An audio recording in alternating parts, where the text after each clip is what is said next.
Hello, everybody. Welcome to the Buckeye Weekly Podcast. I'm Tony Gerdeman here, as always, with Tom or Tom.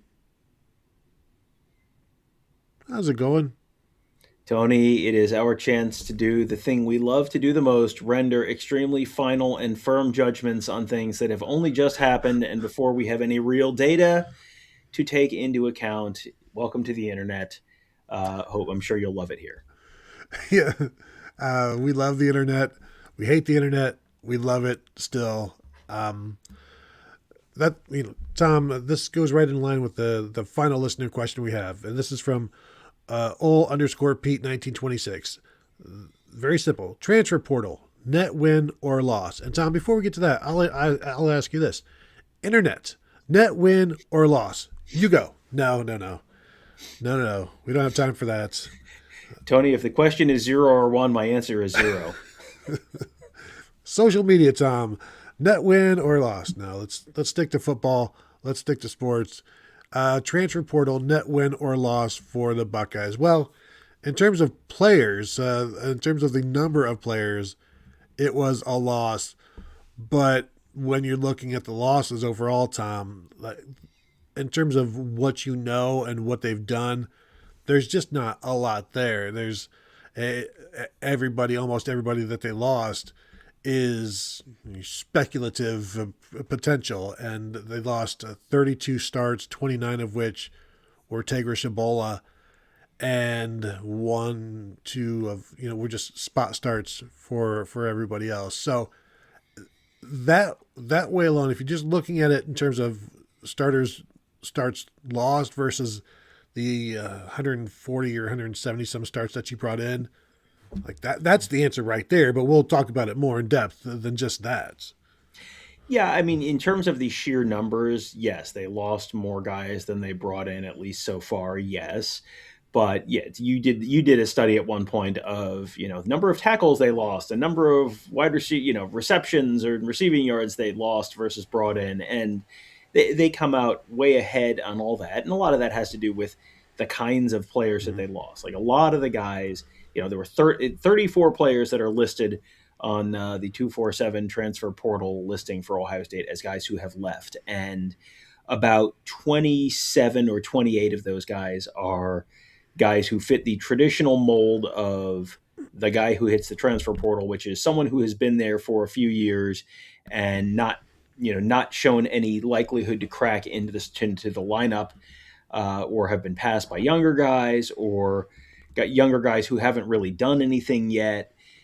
The vast majority of them are those guys. You mentioned Tegra Shabola, who is someone who I think Ohio State fans, the vast majority of the Ohio State fan base was probably trying to shove into the transfer portal in about October of last year. And then, there's a small handful of guys that I think Ohio State fans were really upset to lose. And, you can look at Aaron Scott, you can look at Quincy Porter, you can look at Mylan Graham, maybe Fahim Delane, guys like that. But there aren't that, maybe Jarquez Carter on that list. But it really, out of the 34 guys, it feels like there were maybe 5 or 6 that Ohio State fans are really upset to lose, and everyone else was kind of, yeah, it's fine. It's just sort of part of the natural inflow and outflow of the roster at this point every year. Yeah, and the other starts in there belong to James Peoples Mm-hmm. and Malik Hartford. To give you, Mm-hmm. I think Malik Hartford had 2 and James Peoples had 1, or the other way around.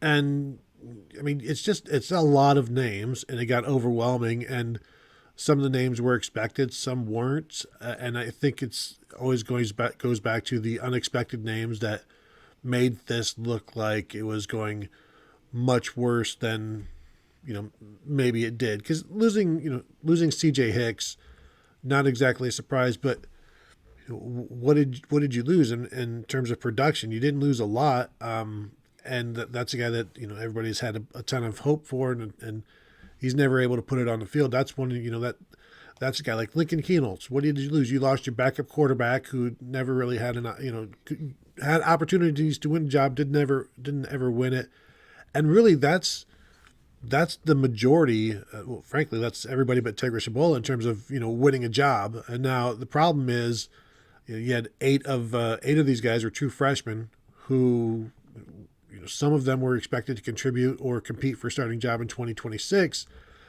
So they're already out the window before that happens, and you've got to replace those guys. But they have, and when you looking at the say the freshmen that left, if we were just look at the freshman class that left, Fahim Delane leaves. Who do you replace him with? You replace him with Terry Moore. Well, good job. Jarquez Carter leaves. Who do you replace him with? You replace him with James Smith. Good job. Like you can go through each of these guys.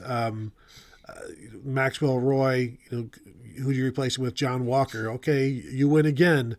And I'm just scrolling, and Quincy Porter leaves. You replace him with you replace his number basically with Devin McEwen and Kyle Parker, or however you want to combine the wide receivers. Because the wide receivers that you lost combined for like 10 catches, I think. And the receivers that you brought in have combined for, 100 plus. So, again, all of these numbers are just overwhelming. Was it a plus or a minus overall net win, net losses? Overall net win. Now, Tom, what happens in 4 years when, Quincy Porter has, 3 All-American years and, he's this or Mylan Graham has done that? If Ohio State wins a national championship this year, next year, does anybody care about the players that they've lost? It's all about the players that you brought in. And it's very Major League Baseball. It's very trading your prospects for established guys. Because when you look at the players that have left, it's like, well, we traded Quincy Porter for Devin McEwen and Kyle Parker. We needed the position, needed more experience at that position, so we had to give up our top prospect at that position because that top prospect wasn't ready to go into October with us yet. That sort of thing. Yeah, I think when you look at this in terms of a 2026 perspective, is Ohio State better off in 2026 with the guys they brought in than they would have been relying on the guys who left? I think you have a lot more confidence that what you're going to get out of the guys you're bringing in. Could someone get hurt? Absolutely. Could someone fail to translate from one level to another level? Yeah, it's absolutely possible that could happen. But the guys who are leaving, especially the guys who were talented true freshmen this past season, sometimes those guys are ready for primetime players as true sophomores, but a lot of times there's some growing pains. And if you are looking to compete for a national championship, you are trying to eliminate a lot of the variance that you could see. And right now, it feels like the trend in college football is to get older, to get more experienced, to bring in guys who you have seen do it at a certain level, that where it's not just, well, this guy is a very talented athlete and he looked good in high school and we think it's going to translate to the college level. But, this is the people that have the most information to tell you what fill in the blank talented freshman was doing on the field last year. The people in the world that have the most information about that is the Ohio State coaching staff. And if the Ohio State coaching staff was not looking at those guys and going, yes, this guy is a slam dunk starter, we don't need to bring someone in the portal, then they would have done that. But when you heard someone, you heard some of these guys, the names going in the portal, and it's like, that's weird, I wonder why he's doing that. And you immediately heard, well, they have already said they're going out and they're looking to add someone in the portal. That kind of tells you, this is one of these, the coaches are going to tell you what they're going to tell you, but what are they doing? Like, watch what they're doing, and what they're doing is telling you they weren't completely confident in the guys who are leaving. Now, what is the worst that Ohio State has gotten burned in the transfer portal? And that's, well, they had a quarterback who left and went and won the Heisman Trophy at another school. Now, that's the worst case scenario. The first year after that, everyone always wants to relitigate the Dwayne Haskins, Joe Burrow thing. The first year after that, Dwayne Haskins was light years better than Joe Burrow that first year. Dwayne Haskins was a Heisman finalist. Joe Burrow was the quarterback of a 10-3 LSU team who had good but not spectacular numbers. And then the next year took off. Is it possible that a Quincy Porter or a Fahim Delane or an Aaron Scott or someone like that turns into a Thorpe Award winner or Bolitnikoff Award winner or whatever in 2027, yeah, absolutely, it is possible. But right now, the way you have to manage your roster is long-term thinking is 2 months from now. No one is thinking, well, you don't have a 2028 depth chart on the board anymore because who knows?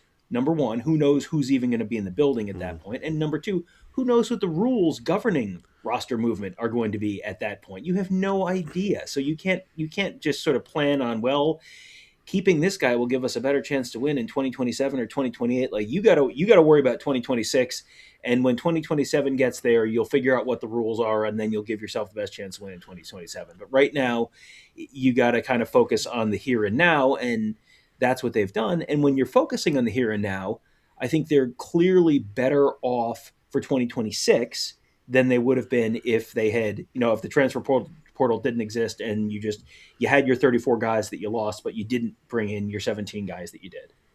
Yeah, and you also can't just assume a second-year guy is going to be ready.